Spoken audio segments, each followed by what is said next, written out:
Hello, welcome to my channel. Let's cook. Pour la recette de côte de porc grillée au four, j'ai eu à prendre 500 grammes de côte de porc. Voilà, que j'ai assaisonné avec du paprika, du gingembre moulu, de l'ail semoule et du poivre blanc.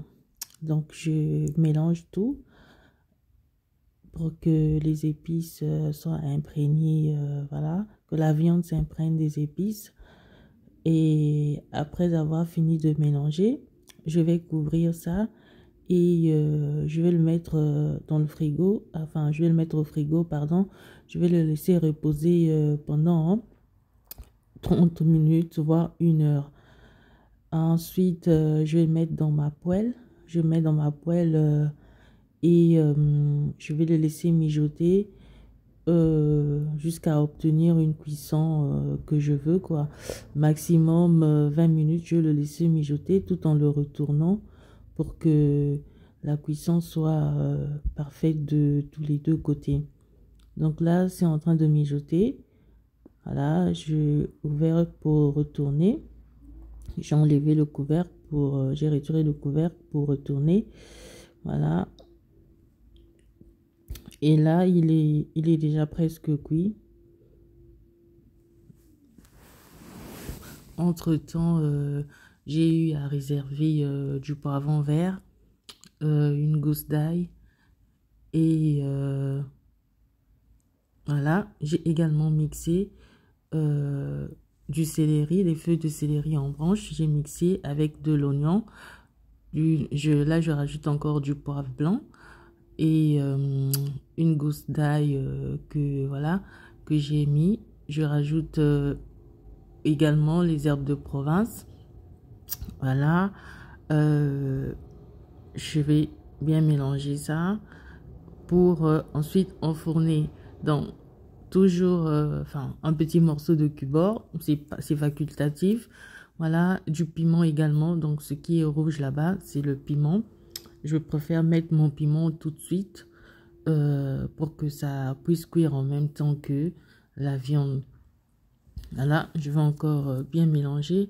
Ensuite, je vais préparer mon assiette, voilà, que je vais passer au four pour le griller. Je vais mettre un papier de cuisson pour pas que l'assiette puisse brûler ou que la sauce puisse tomber dans l'assiette, se renverser dans l'assiette.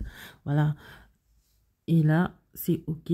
Je vais l'enfourner pendant 20 minutes d'abord sur un côté. Voilà. Je vais mettre 180. Je vais l'enfourner à 180. Et on va mettre au grill. Et après, je vais sortir cela. Je vais le retourner pour que l'autre côté aussi soit cuit.